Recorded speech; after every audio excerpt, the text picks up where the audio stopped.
All right. Today, we're digging into the super high-stakes world of quantum computing. And we're going to look at how one small nation is making a really big bet on its future. And that right there is the central question, isn't it? You've got these global superpowers on one side, pouring billions and billions of dollars into quantum development. And then, on the other side, you have Israel, a nation that's betting its unique blend of speed and innovation can earn it a seat at that top table. So, to really get a handle on Israel's strategy, we first need to understand the field it's playing on. Because this isn't just some scientific race. It's a global strategic competition. Look, the reason everyone is racing towards quantum is because the promise is just immense. We're talking about computers that could solve problems that are completely impossible for even the fastest supercomputers we have today. I mean, everything from creating new medicines to, well, breaking all of our current encryption.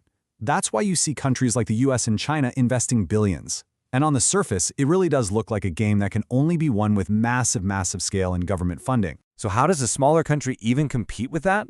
Well, Israel's answer wasn't to try and outspend the giants. Instead, it decided to build a smart, centralized, and self-reliant foundation from the ground up. And right here, you can see Israel's three-part playbook in action. First, they pulled all their research into one place, the IQCC, to create a single national hub.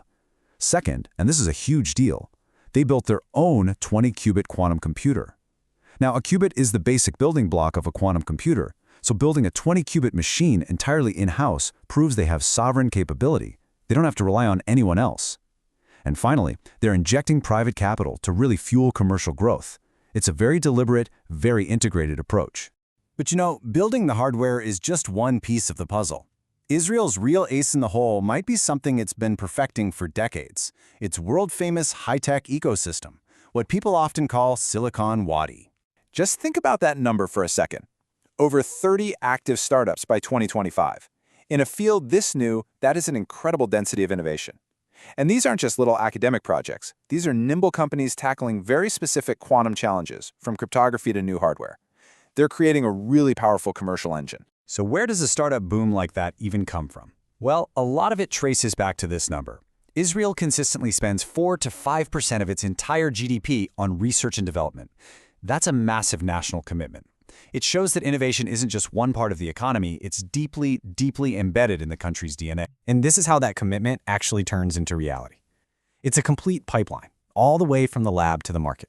So it starts with world-class academic research. Then you have these dedicated organizations like YISM that step in and help turn brilliant ideas into actual viable businesses. And finally, you get new specialized venture funds like Qubit, providing that $100 million fuel needed to scale those businesses up and take them global. But look, domestic strength can only take you so far, and Israel knows it can't go it alone. So the next piece of the strategy is using global partnerships to punch far, far above its weight. Take, for example, this $200 million joint fund with the United States. This isn't just about the money. Partnering with its most critical strategic ally gives Israel access to top-tier collaboration. But notice that little detail on potential expansion?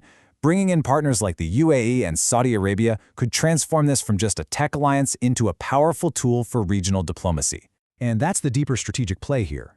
This is not just about building technology. By aligning so closely with the US, Israel is making sure it has a voice in the room when the rules, the standards, and the ethics of the entire quantum age are being written. It's about shaping the future, not just participating in it.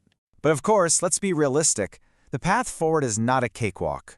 A pragmatic look shows a series of really major challenges that Israel has to navigate if it wants to succeed. So yeah, the path forward is a real balancing act. On one hand, Israel's strengths are its super agile ecosystem and its world-leading cybersecurity skills, especially in what's called post-quantum cryptography.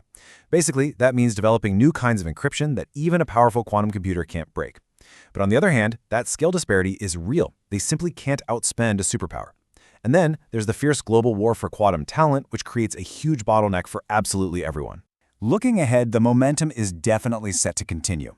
That joint fund with the US is going to kick into high gear, the National Computing Center will open up to more industries, and a formal roadmap will sharpen the focus. But I think the really big question is whether all this will lead to the emergence of billion-dollar quantum unicorns born from this ecosystem. You know, this quote really seems to capture the essence of their entire approach. This isn't some blind moonshot. It's a very calculated plan that walks this fine line between being realistic about its limitations and being incredibly bold with its intent. And so that brings us right back to where we started, with that core question. We've seen the strategy, the homegrown tech, the startup engine, the global alliances, but in a race that will truly define the 21st century, will this underdog's agility really be enough to outmaneuver the giants? Well, that remains the multi-billion-dollar question.